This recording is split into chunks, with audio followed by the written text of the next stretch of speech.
As we've commonly gone through and done character studies, I am ready to do another one with you now. And so I had been planning in how to do David, King David, and looking at his life and looking at what his life means to us in Scripture.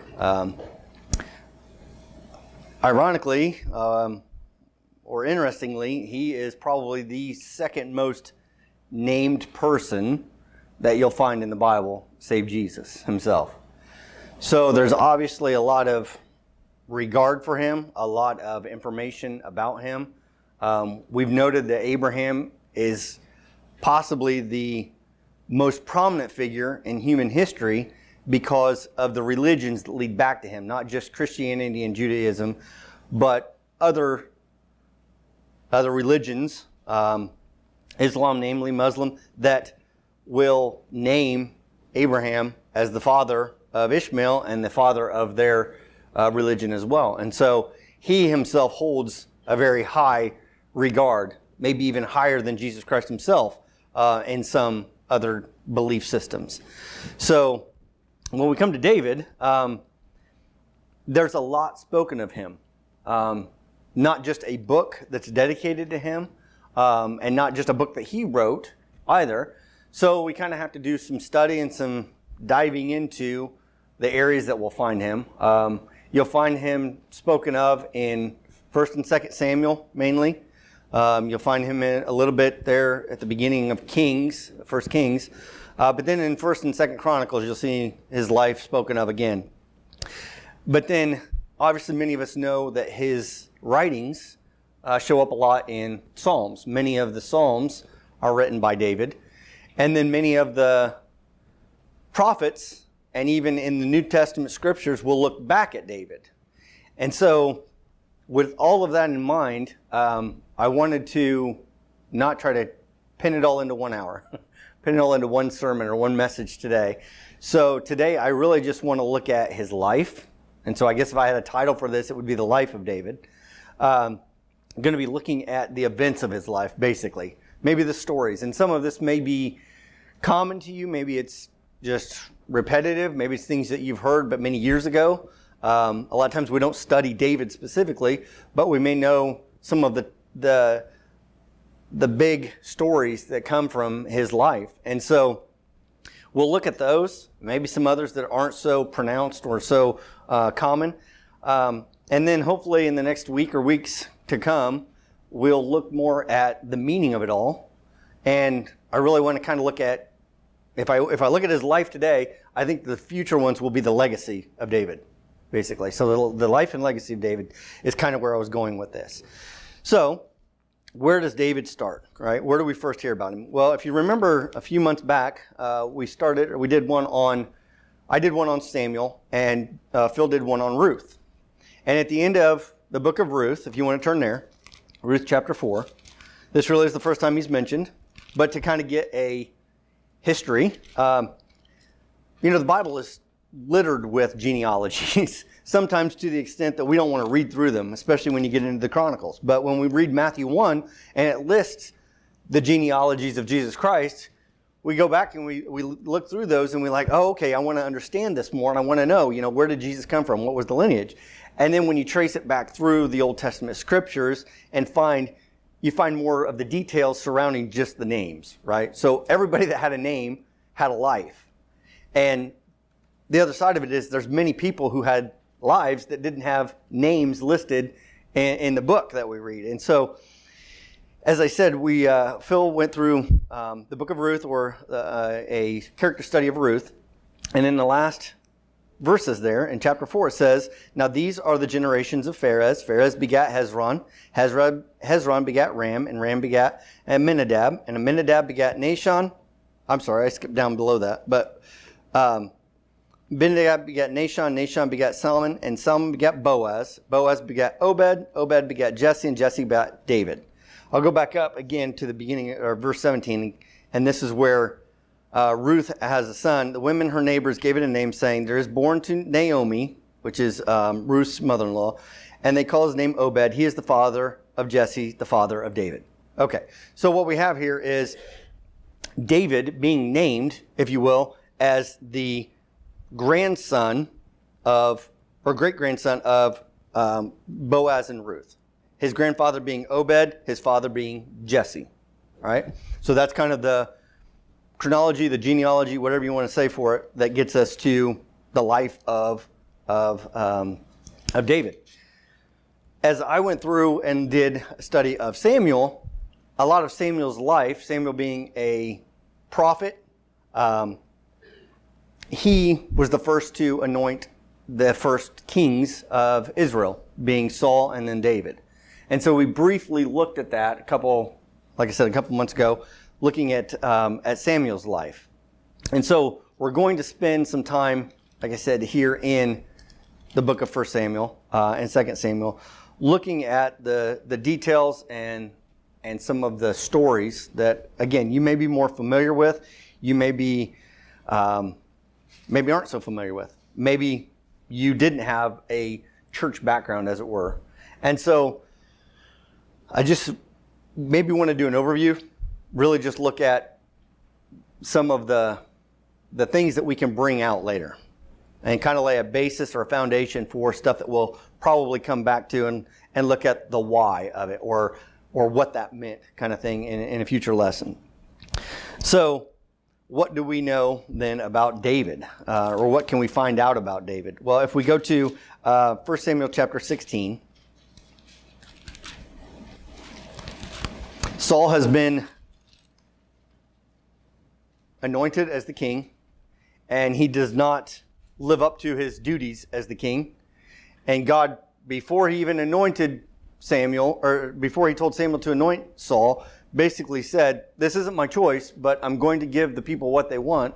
So give them their king, but he's going to not be the king that he should be, and he's not going to do what I want him to do. So I already have somebody in mind that I'm going to name as my king. And so that's where we'll break in here with the second king of Israel, in a sense, being anointed. And you may know the story that Samuel went looking for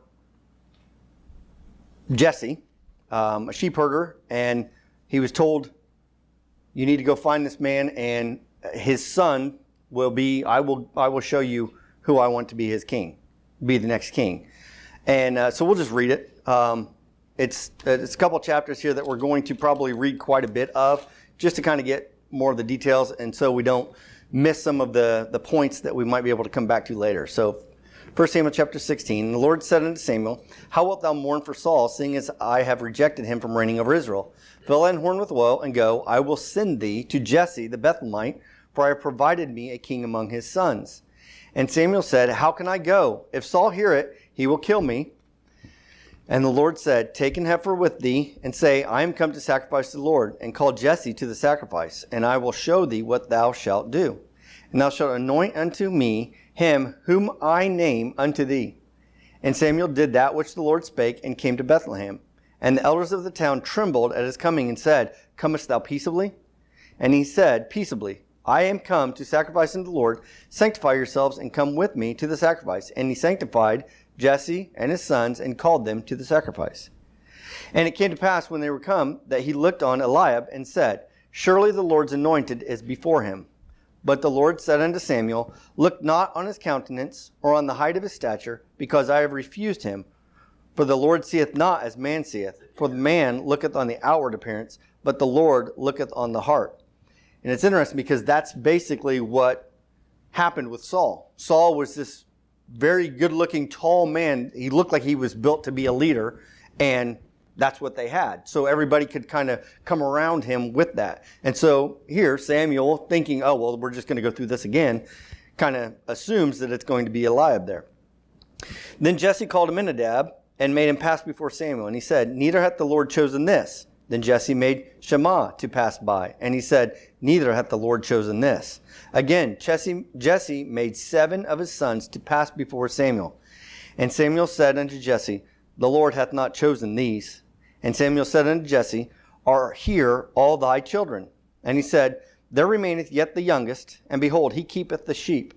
And Samuel said unto Jesse, Send and fetch him, for we will not sit down till he come hither. And he sent and brought him in. Now he was ruddy, and withal of a beautiful countenance, and goodly to look to. And the Lord said, Arise, anoint him, for this is he. Then Samuel took the horn of oil and anointed him in the midst of his brethren, and the Spirit of the Lord came upon David from that day forward. So Samuel rose up and went to Ramah. That's interesting. So we get a brief description here of him. One, he's the youngest, possibly the smallest, but he's also been told that he was ruddy and withal a beautiful countenance and goodly to look to. So he's not somebody that people are just going to shy away from and say, absolutely not. He at least had a very comely quality that people would look at and say, he's nice to look at. He's somebody that, he's not one of the begrudged of the earth, if you will, or somebody that nobody wants to look at. So anyway, when we see him set in this manner, it may give us a better description, if you will, of what his kingship would look like later in life. So Samuel anoints him, and now he's been given this authority, if you will, or this right. But maybe I should say that. He's been given this right, but he hasn't been given this authority. It's almost like he's been given a position, but he's not able to execute it, or he's not able to use it in any manner yet. Because Saul is definitely still the king of Israel at this time.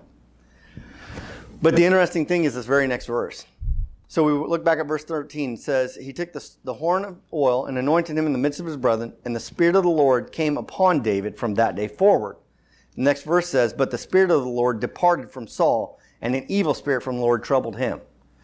So this is that passing of the torch. The mantle is exchanged. God now is saying, okay, this is my chosen. And the Spirit is upon David from that day forward, and now it's removed from Saul. And we kind of looked at that as a few weeks ago, and have looked at that before about the Spirit being in us.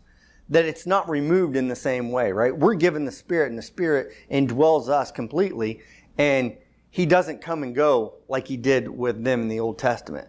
So I want to put that out there, that hopefully remember that this is not something that we need to be concerned about as believers, that maybe the Spirit of the Lord is going to leave me, and now I'm going to have the evil spirit of the Lord troubling me.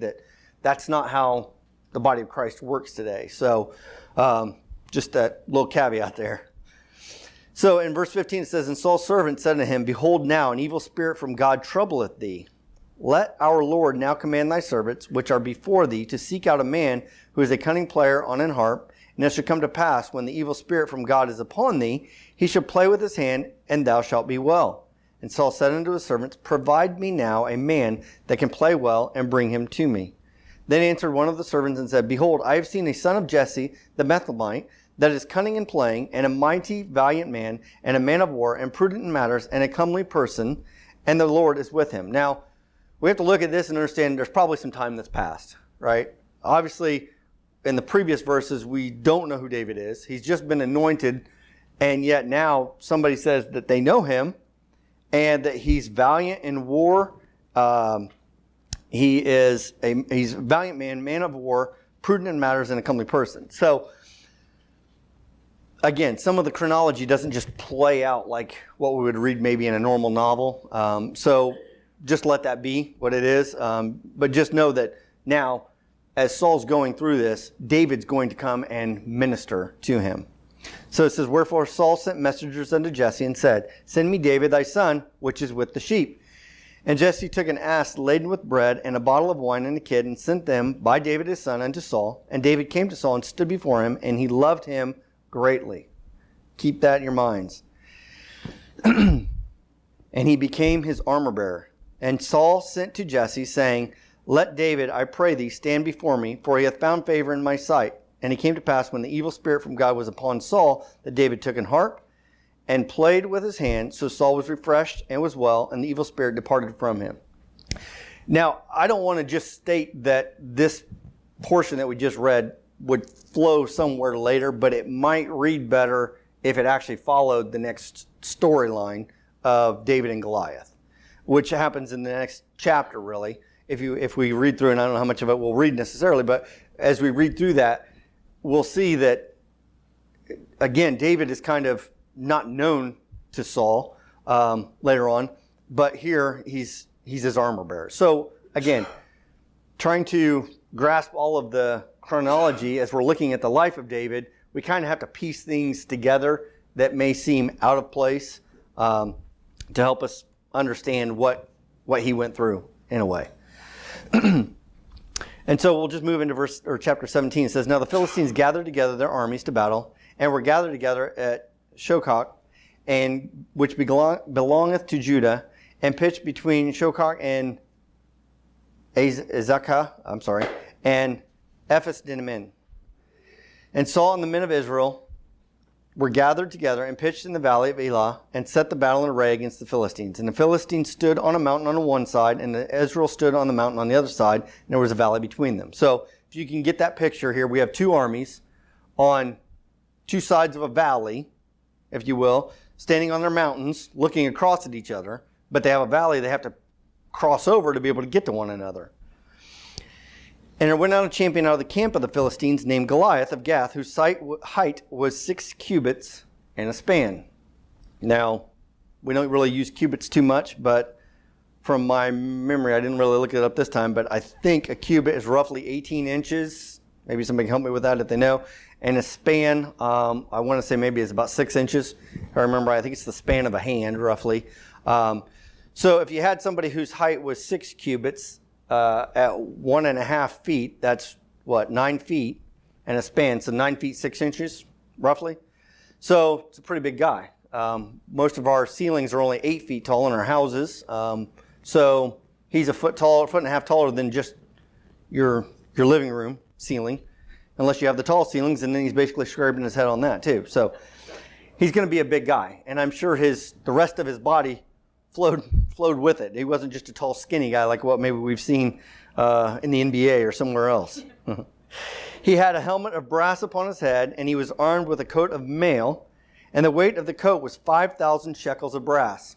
Again, a measurement that I don't quite know what it means, but I'm guessing it was pretty heavy if they would have named it like this.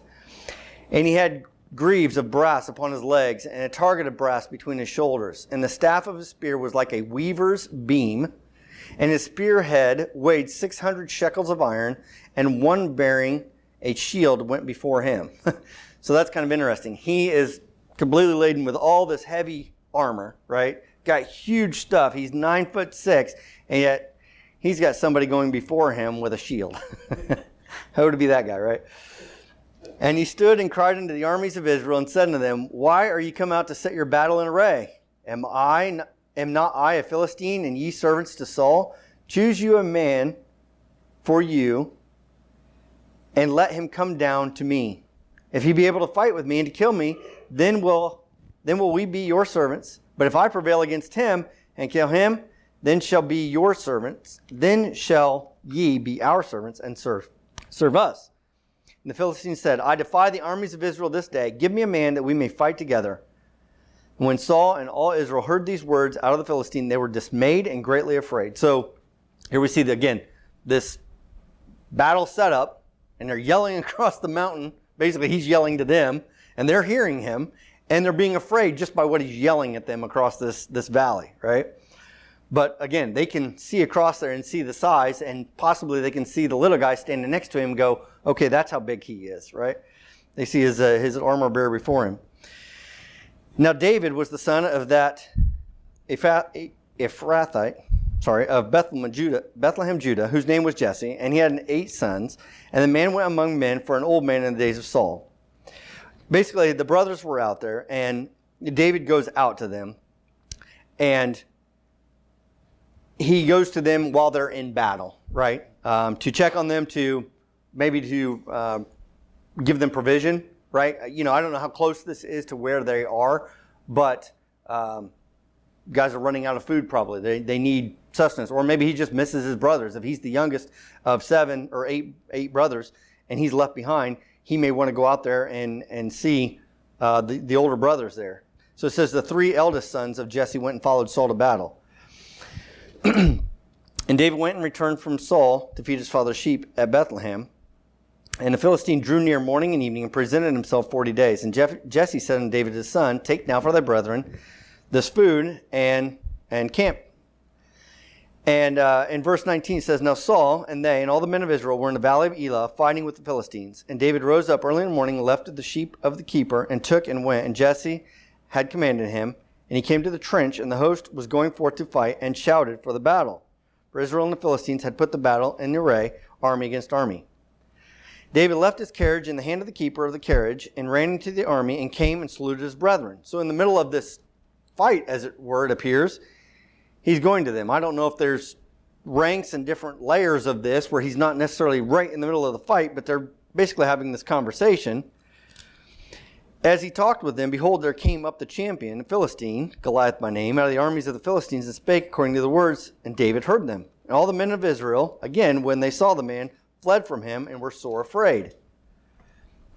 And the men of Israel said, have ye seen this man that is come up? Surely to defy Israel is he come up, and it shall be that the man who killeth him, the king will enrich him with great riches, and will give him his daughter, and make his father's house free in Israel. And David spake to the men that stood by him, saying, what shall be done to the man that killeth this Philistine, and taketh away the reproach from Israel? For who is this uncircumcised Philistine, that he should defy the armies of the living God? And the people answered him after this manner, saying, so shall it be done to the man that killeth him. So Saul's basically said, there's a bounty on this guy's head. I need him dead. You know, we stand here and we fear him as he comes out basically every day. We can't really fight very well because when we're in the middle of a battle, he comes out and threatens us, and we all run and shudder and hide from him just because of his voice and his countenance. So he wants him dead, and he's put this bounty of great riches, give him his daughter to wed, and make his father's house free in Israel. So the eldest brother tells David, why camest down hither? And with whom hast thou left those few sheep in the wilderness? I know thy pride and the naughtiness of thine heart, for thou art come down that thou mightest see the battle. So just a youth wanting to come out and see it is what Eliab thinks his brother's doing. David said, what have I now done? Is there not a cause? And he turned from him toward another and spake after the same manner. And the people answered him again after the former manner. And when the words were heard which David spake, they rehearsed them before Saul, and he sent for him. So now Saul hears that David's wanting to know more about this Goliath and this giant that's across the way. David said to Saul, let no man's heart fail because of him. Thy servant will go and fight with this Philistine. And Saul said to David, thou art not able to go against this Philistine to fight with him, for thou art but a youth, and he is a man of war from his youth. And David said unto Saul, thy servant kept his father's sheep, and there came a lion and a bear, and took a lamb out of the flock. And I went out after him, and smote him, and delivered it out of his mouth. And when he arose against me, I caught him by his beard, and smote him, and slew him. Thy servant slew both the lion and the bear, and this uncircumcised Philistine shall be as one of them, seeing he hath defied the armies of the living God. David said, moreover, the Lord hath delivered me out of the paw of the lion, out of the paw of the bear. He will deliver me out of the hand of this Philistine. And Saul said unto David, go, and the Lord be with thee. So apparently just his record of fighting with great beast was enough to convince Saul that he could go ahead and fight this. Maybe he was just thinking to himself, look, if you're willing to go out there and try this, your death's on your head. It's not on me. You go ahead. But he at least gave him his armor, right? He sets him up and says, well, if you're going to go out there, try to protect yourself.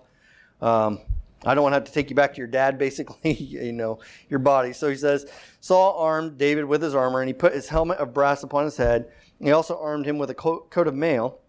And David girded his sword upon his armor, and he essayed to go, for he had not proved it. And David said unto Saul, I cannot go with these, for I have not proved them. And David put them off him. And he took his staff in his hand, and chose him 5 smooth stones out of the brook, and put them in a shepherd's bag, which he had, even in a scrip. And his sling was in his hand, and he drew near to the Philistine. And the Philistine came on and drew near unto David, and the man that bare the shield went before him. And when the Philistine looked about and saw David, he disdained him, for he was but a youth, and ruddy, and of a fair countenance. And the Philistine said unto David, am I a dog that thou comest to me with staves? And the Philistine cursed David by his gods. And the Philistines said to David, "Come to me, and I will give thy flesh unto the fowls of the air and to the beasts of the field." Then said David to the Philistine, "Thou comest to me with a sword and with a spear and with a shield. But I come to thee in the name of the Lord of hosts, the God of the armies of Israel, whom thou hast defied. This day will the Lord deliver thee into mine hand, and I will smite thee and take thine head from thee, and I will give the carcasses of the host of the Philistines this day unto the fowls of the air and to the wild beasts of the earth, that all the earth may know that there is a God in Israel. And all this assembly shall know that the Lord saveth not with sword and spear, for the battle is the Lord's, and he will give you into our hands." So here, David fights him words for words, right? He says, I'm going to beat you to a pulp and feed your body to the fowls of the air. And David rebuts him with, hey, you can fight me with, man-made objects and that, but God's the one that's going to be fighting on my side. And so I have that power. It's not just your size, your greatness in that manner that's going to beat me, but it's God's power that's going to overcome you. So basically, he's putting him back in his place as someone who God doesn't respect the countenance of man. And so, and it came to pass, in verse 48, it came to pass when the Philistines arose and came and drew nigh to meet David, that David hasted and ran toward the army to meet the Philistine. Right? He didn't just wait for it. He went toward him. David put his hand in his bag and took thence a stone and slang it and smote the Philistine in the forehead, that the stone sunk into his forehead, and he fell upon his face to the earth. So imagine that. This little kid, we'll say he's a teenager, but he's obviously a youth, much younger than the men who are behind him fighting, right? And much younger and smaller than the man he's going up against. And he's coming out there without any protection. He's coming out there with the sling and then 5 stones that he took with him to battle, as it were, with this giant. And before he gets to him, he slings this stone and hits the Philistine, Goliath, directly in the forehead, and the stone sunk. That's an interesting term or way that it's pictured there, but it didn't just hit him and fall off and it just happened to knock him out. No, it sunk in. It had some force behind it to where he fell to the earth, right? Fell upon his face to the earth. So David prevailed over the Philistine with a sling, with a stone, and smote the Philistine and slew him. But there was no sword in the hand of David. Therefore David ran and stood upon the Philistine and took his sword and drew it out of the sheath thereof and slew him and cut off his head therewith.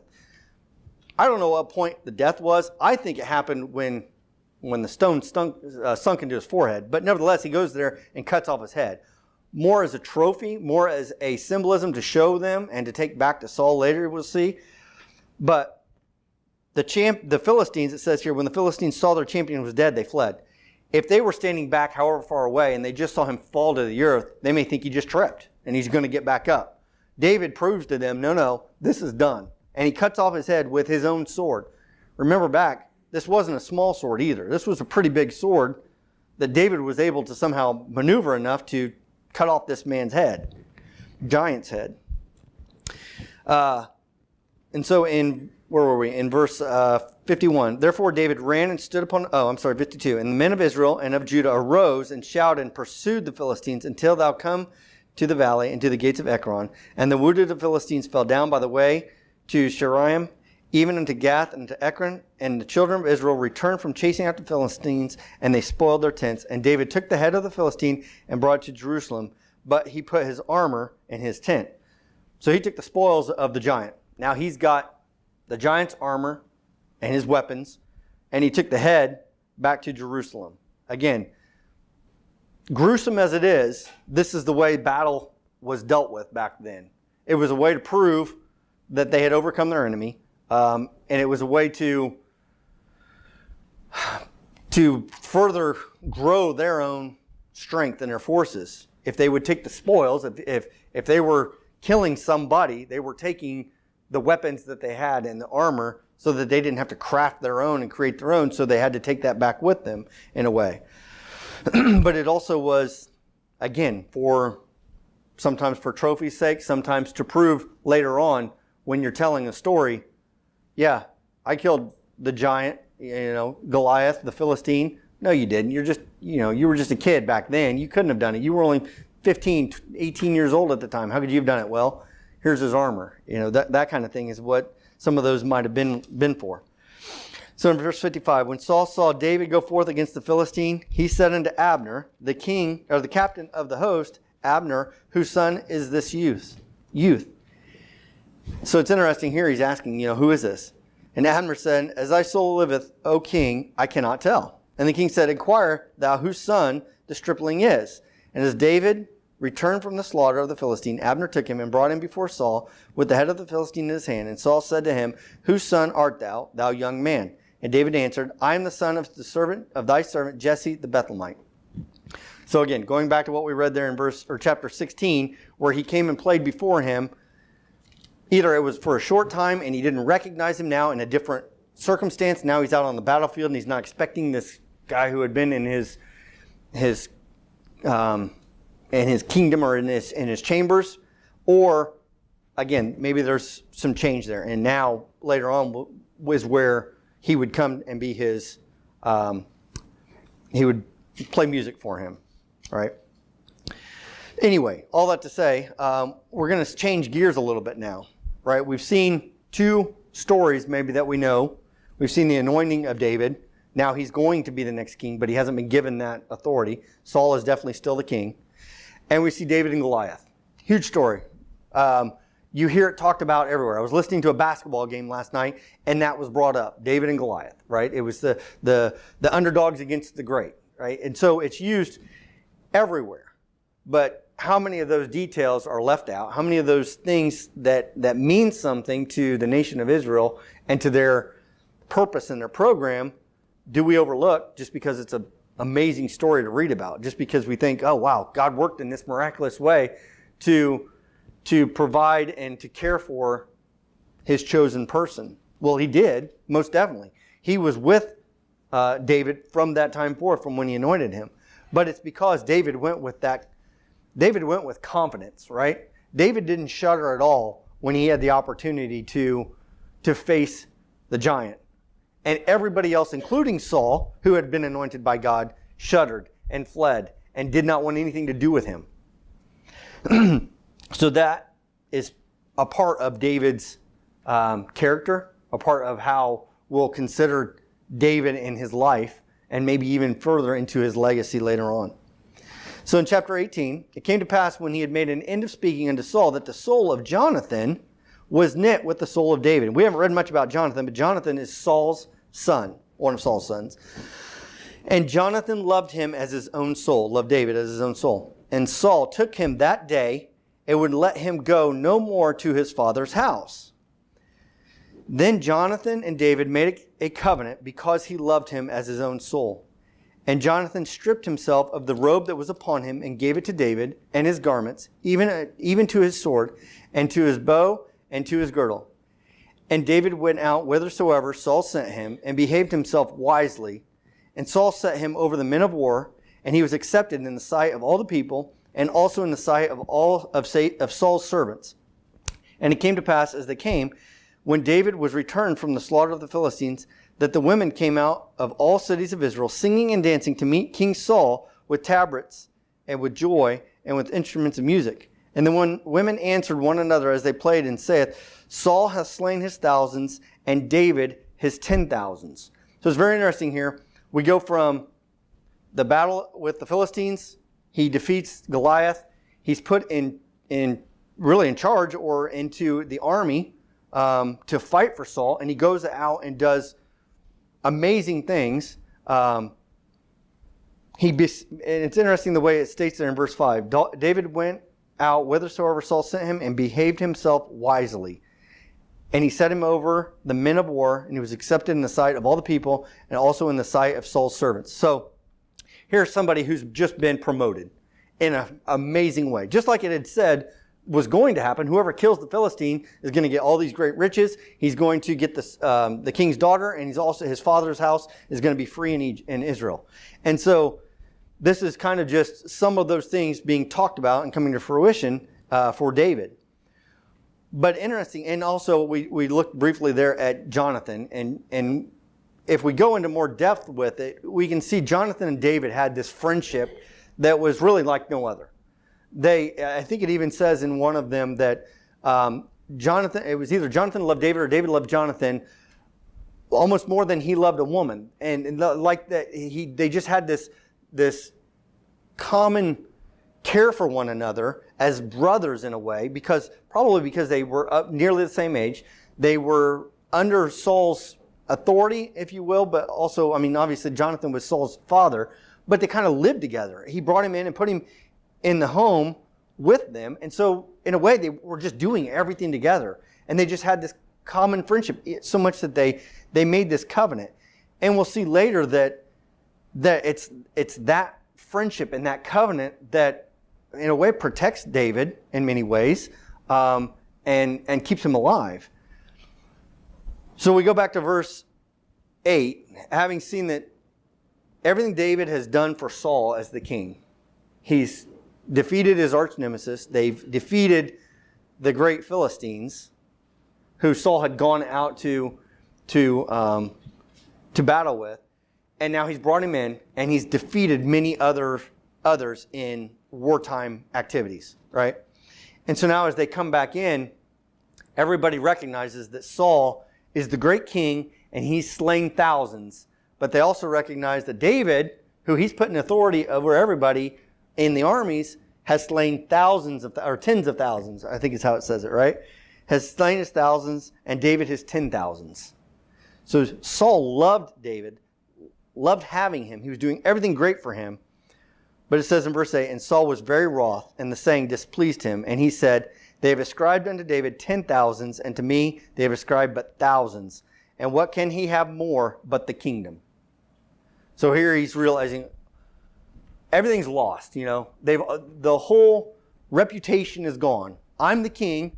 I've slain thousands, and they give me a little bit of credit when they say to David, who's just a captain in battle, if it were, now he's got tens of thousands that they all think he's wonderful.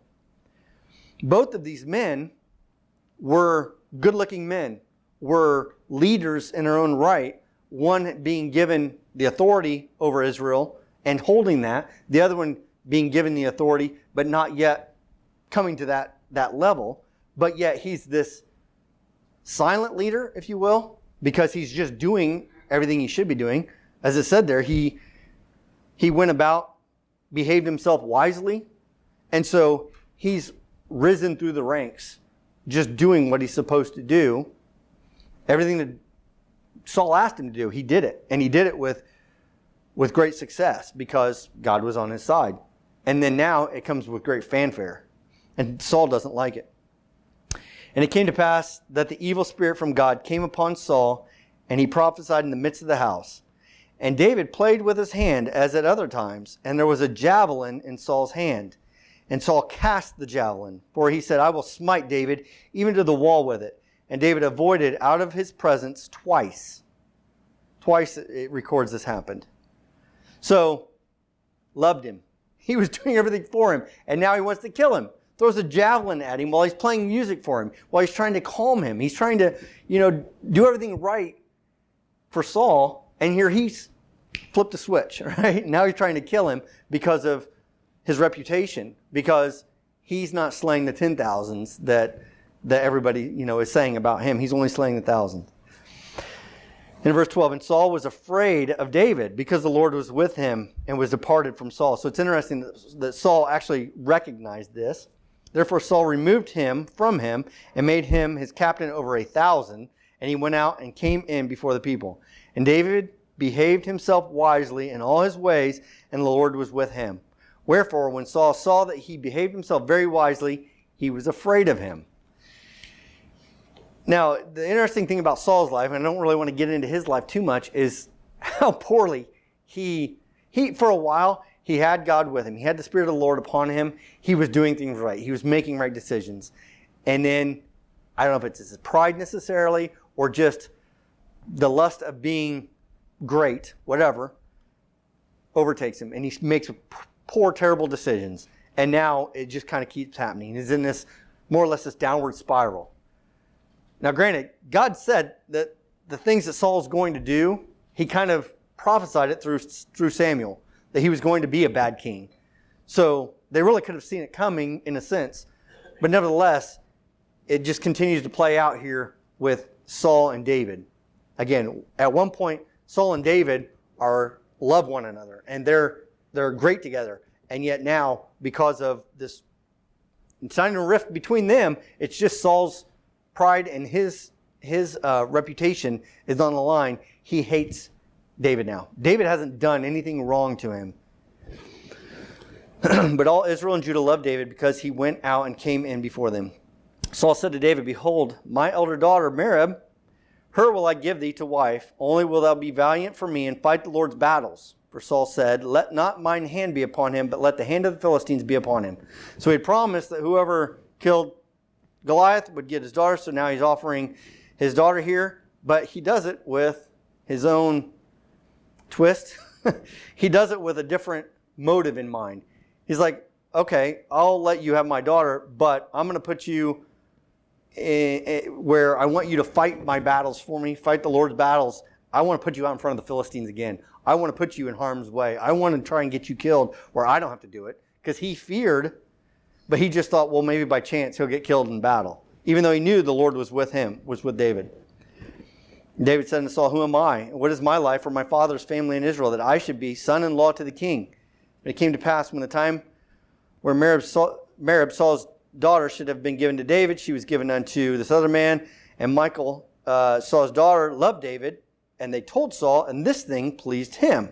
Saul said, "I will give him her, that she may be a snare to him, that the hand of the Philistines may be against him." So, this guy is just, everything he can, it's about killing David right now. And he makes it his ambition, really for the rest of his life, almost. I mean, he's just out to kill David. And I don't know if it was ever fully stated to him, David's going to be the next king. He's going to be your successor. He's going to be the one that takes your throne. Or if he kind of felt that, or if he just knew that David was kind of growing in that way. Not that he had been anointed in that sense, but that he was moving up through the ranks and doing everything right to become the people's king. Anyway, so let's get down to, let's skip some of this. There's just not maybe a whole lot that's with all of this. Just that now David loves Jonathan as his best friend, Jonathan being Saul's son. David and Michal here love one another and become husband and wife, being Saul's daughter. So it's interesting, the family dynamics of this, that Saul is the king, has these two children. David is vastly fond of both of them, loves both of them very much. And yet the father and father-in-law, if you will, wants to kill David, the best friend of the son and the husband of the daughter. It's just a very twisted, if it played out in real life today, I don't even know what the movie would look like, but it'd be, awful, right?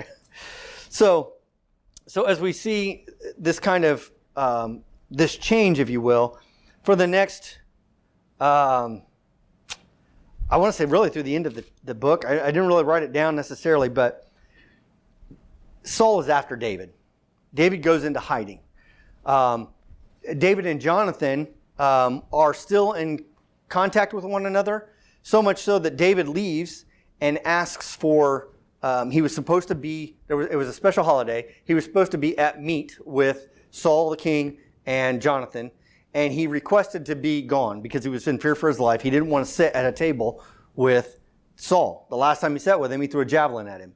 And so he's like, I want to stay away from situations where my life's going to be in harm's way, really.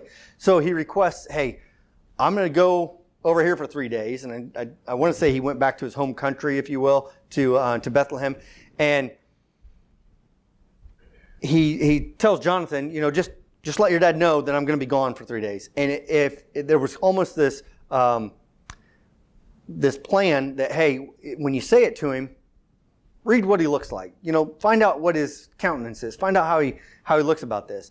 And so Jonathan goes to meat or to dinner that first day, and Saul recognizes that David's not there, but he just thinks that maybe he's saddened or having a bad day. I forget exactly what the full details are of it, but he doesn't say anything about it. The next day, Jonathan goes to dinner. Saul's there. No David. Saul brings it up and says, "Where's David? Why isn't he here?" And he says, "Oh, he asked if he could go back to his family's country and be with them for a time." And Saul gets extremely angry with this and so upset with Jonathan and with David and about the whole matter. And Jonathan sees all this and sees the anger of his father and recognizes that Saul just wants to kill David, and kind of confirms what David had told him. Your dad really just wants to kill me. He's just out to kill me. And so, Jonathan just leaves the meal immediately, and he went out and met with David. They had devised another plan as to how he was going to kind of give away the information so that nobody could see that they were in communion or talking with one another in this way. And so it's kind of a fascinating story. I'll let you guys go through it and find it and read it. But this interaction between the two of them is interesting because, again, it's this love and this compassion for one another that, again, kept David alive in this sense, kept him from being in Saul's presence, but it went with him. And the two of them, I don't remember if they ever saw each other again after that, and I didn't really necessarily put down these details, but that was possibly their last interaction with one another. And so you can read later and some more of the details of Saul and Jonathan's life in the latter parts of 1 Samuel.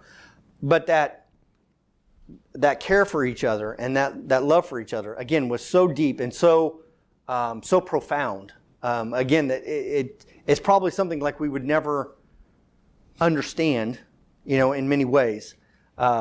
I've heard it talked about that there are people who go into battle, brothers in arms, if you will, that wind up with this because of what they go through and this fight that they're in together sometimes, and that they have each other's back. And, you're relying so much on somebody who's right there, and you're with each other day in and day out. And so they create these bonds like this. But it's interesting to think that this is maybe a symbolism of Jesus Christ himself and the way that he loved and cared for those and even those around him and those who later became his enemies. Jonathan didn't become his enemy, but we're going to look at how David cared for his enemies. So in chapter 24, we're going to skip over to this one and see. Again, I was trying to find some of the more well-known things that maybe we've heard and learned about, because some of us may not have picked up on them before, may not have read some of the stories, but also some of our kids maybe haven't gone through and heard all of these stories. So David's being chased, if you will, by Saul.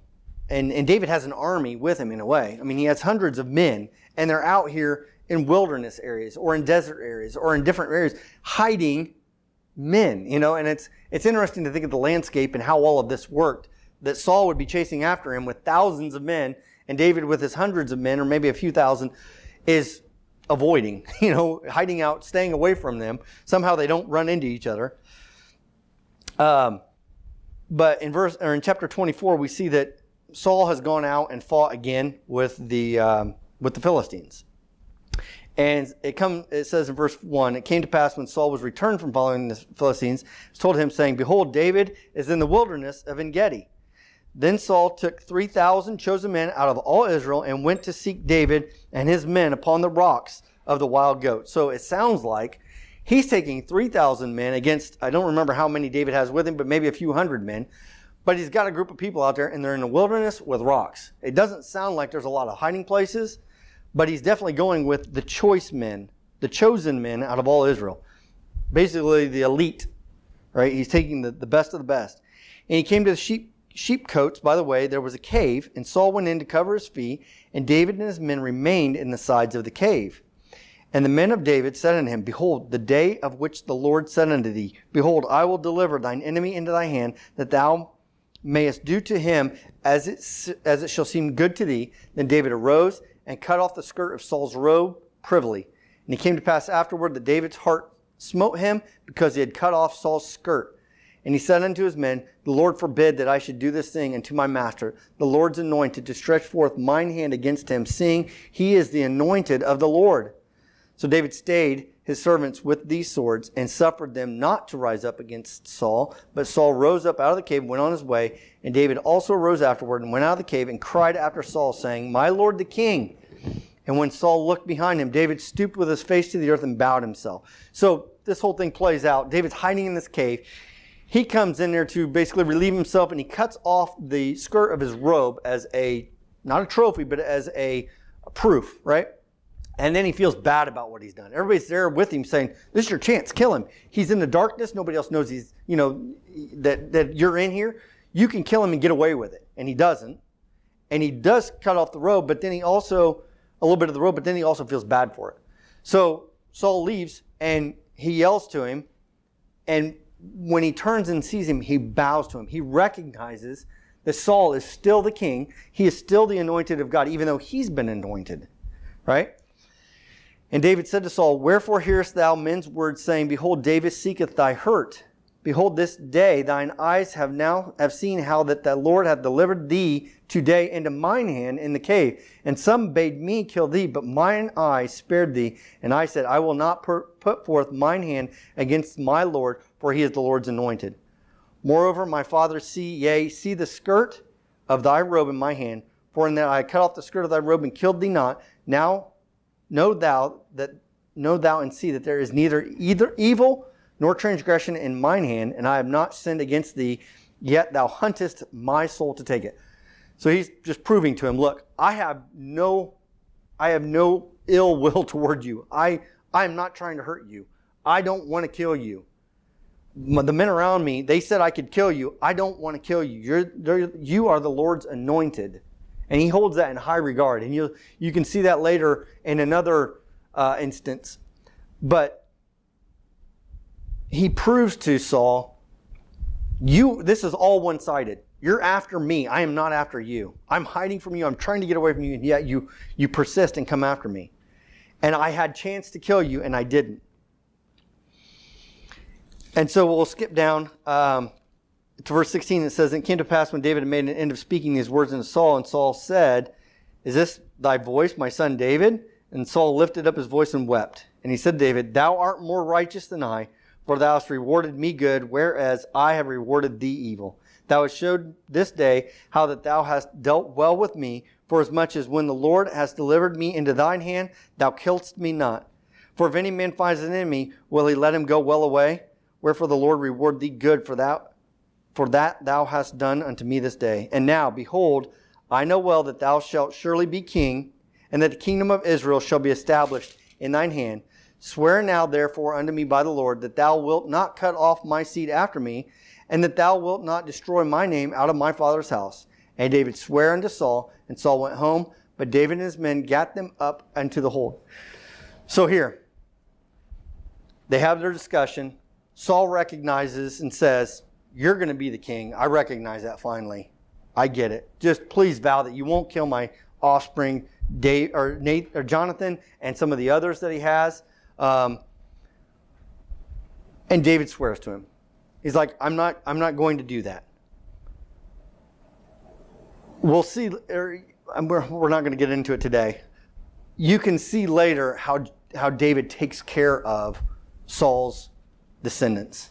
I believe it's in first parts of maybe Kings and in the Chronicles. Just the way that he cares for them and loves them and loves his enemies, right? Loves Saul, even at this point, recognizes the hurt and the pain that he's trying to inflict upon him. And yet, all this time, David is the righteous man. Saul even recognizes it and says, you are the righteous man. And if you move in chapter 26, kind of go quickly through this one as well. In verse 1 it says, and the Ziphites came unto Saul to Gibeah, saying, doth not David hide himself in the hill of Hachilah, which is before Jeshimon? Then Saul arose and went down to the wilderness of Ziph, having 3,000 chosen men of Israel with him to seek David in the wilderness of Ziph. So he's doing it again.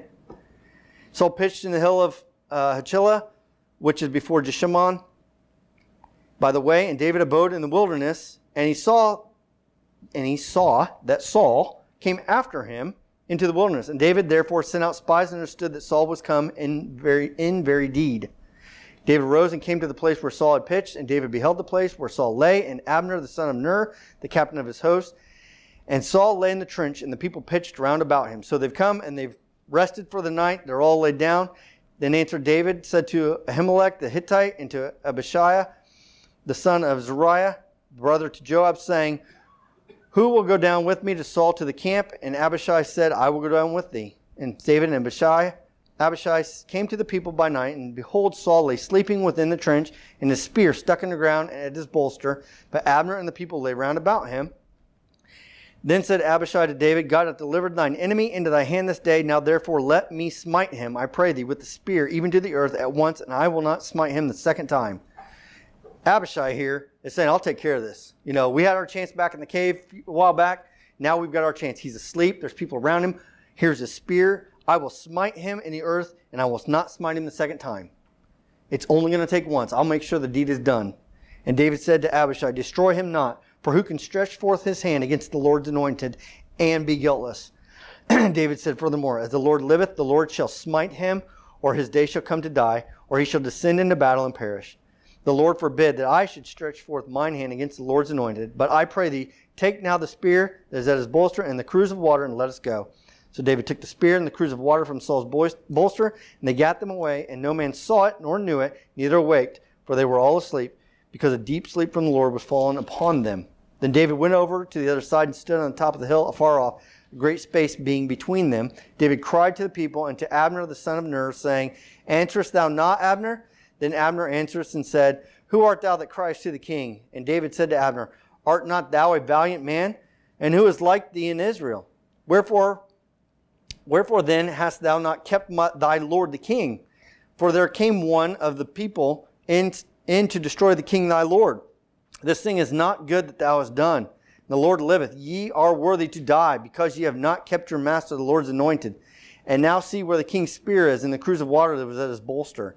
And Saul knew David's voice, and said, is this thy voice, my son David? David said, it is my voice, my Lord, O king. And he said, wherefore doth my Lord thus pursue after his servant? For what have I done, or what evil is in mine hand? Now therefore I pray thee, let my Lord the king hear the words of his servant. If the Lord have stirred thee up against me, let him accept an offering. But if they be the children of men, cursed be they before the Lord, for they have driven me out this day from abiding in the inheritance of the Lord, saying, go serve other gods. Now therefore let not my blood fall to the earth before the face of the Lord, for the king of Israel has come out to seek a flea, as when one doth hunt a partridge in the mountains. Then said Saul, I have sinned. Return, my son David, for I will no more do thee harm, because my soul was precious in thine eyes this day. Behold, I have played the fool, and have erred exceedingly. And David answered and said, behold the king's spear, and let one of the young men come over and fetch it. The Lord render to every man his righteousness and his faithfulness. For the Lord delivered thee into my hand today, but I would not stretch forth mine hand against the Lord's anointed. And behold, as thy life was much set this day in mine eyes, so let my life be much set in the eyes of the Lord, and let him deliver me out of all tribulation. Then Saul said to David, blessed be thou, my son David. Thou shalt both do great things, and also shalt still prevail. So David went on his way, and Saul returned to his place. He's given another chance, right? He goes through all of this and proves, yet again, he makes the wise decision. He chooses not to kill God's anointed. He says, I've had this chance. I've proven that I could have taken your life, and I didn't do it because I hold you in high regard because of God. You have a standing because of what God has done. God anointed and set you in this role, and I recognize that. And so he, again, is doing all of this, fearing for his life, fighting for his life, running for somebody who's trying to kill him, and yet he recognizes that this man is still God's anointed. This man still holds a key in God's plan. He's not going to usurp that and say, well, I'm going to be the king. I might as well get this guy out of my way and get on with my kingdom and be the king that I'm supposed to be. And so in chapter 27, it continues. It says, David said in his heart, I shall now perish. one day by the hand of Saul. There's nothing better for me than that I should speedily escape into the land of the Philistines. And Saul shall despair of me to seek me any more at any cost of Israel. So shall I escape out of his hand. David arose and he passed over with the 600 men that were with him into Achish, the son of Maoch, king of Gath. And David dwelt with Achish at Gath, he and his men, every man with his household, even David with his 2 wives, Abigail and Ahinoam.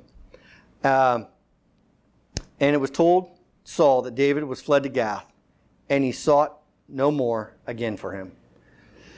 So that whole chapter of David's life, if you will, kind of comes to an end here at this one statement, right?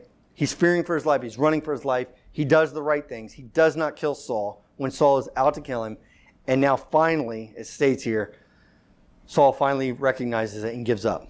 After he had lied to him, told him he wouldn't seek him anymore, after he said that he recognizes his role as being the next king, yet he would still pursue him, still go after him. And so we see at this point in David's life that he's sort of coming into this transition where he's now going to... What we don't know about David is his years. We know his number of years. We don't know his ages as this progresses. All this time is up until he's 30 years old, right? From the time he's anointed, possibly as a young teenager, as a youth, until he becomes a king, which happens at 30 years old. There may be 15, 18 years in that time frame. We don't know exactly. But in that time, he's kills Goliath. He comes up through the ranks in Saul's army. He has wives. He bears children through all of this. And so many things happen in his life. And some of those we're going to get to in a future lesson. But nevertheless, all through the things that he's dealt with and gone through, we look at where his confidence is. We look at where his focus is. It's always back on God, and it's always back on God's plan. From the time that he was anointed, and maybe even before that, because we don't know much about what he did before he was anointed, and maybe the details of it, at least that we know he had fought a bear and a lion at some point. Whether that was before he was anointed or after, we don't know. But he probably relied on God heavily. And if we go through the Psalms, we could probably see how those refer back to his youth and how his focus and his heart was on God. And that's why later on we'll see that he was called a man after God's own heart. And so at this point, we don't see any trouble with David. He's done pretty well up to this point, right? Everything that he's done, he's made wise decisions. We don't see the sin that unfortunately is going to come. It's not spelled out for us to date at this point. There may be times where it looks back at this time of his life and it talks about it, and we'll see that at another time. But up until now, we've gone through kind of his anointing, his David and Goliath story, right? His friendship with Jonathan, and his feud really with Saul. And it's not his feud because, again, it's one-sided. It's Saul determined to kill him because of his reputation and what David doing for Saul, just doing his job, just being successful at it because God was with him. Now, that's how much Saul hates God at this point. Is because when David is doing God's work for Saul, Saul begins to hate him. And so we can see the character fall away from Saul, and it rises with David. But yet, again, David, through all of these things that we've seen today, has made the right decisions. He's chosen God above all. And when opportunity was there to live in that fleshly moment, to this point, he's chosen the right thing and preserved Saul, the anointed, the king of Israel, and recognized he had a role in God's plan. And again, David's not going to usurp that. He's not going to stop that. He's going to basically say, when Saul dies, it's going to be because God chooses to kill him, not because of me. So, all of that, today, hopefully, maybe was a refresher for a lot of things. I'm sure there was more detail. We just, read through chapters there, right? but it's those little things that kind of fit in together with the story that we've overlooked, or we didn't see how they fit together looking back at some of it and the timeline of David. So hopefully the next time we'll go more in depth with his life and maybe get into the legacy. Maybe that'll be a future one even after that, because again, there is so much that talks about David, and recognizably so, we need to study it. We need to understand, because there is a lot, we just see him here, and he has a throne, right? We need to see how that plays into the prophetic program, because it's spoken of, Christ spoke of, David, he being the seed of David, and also just many of the prophets look back to it. We need to recognize his role and see how this fits in God's plan. So hopefully this has been beneficial, at least to give us that foundation, to give you something more. If you would like, you can continue to read through these chapters in these books, and kind of get more understanding outside of this. Like I said, 1st and 2nd Samuel is pretty heavy with it. A little bit in the Kings. It goes again through the Chronicles, kind of replaying it, but it actually looks at it from a different point of view, and so we'll possibly look at that a little differently next time too. And then reading through the Psalms and seeing how those fit in. So I will open it up for questions or comments if any have any.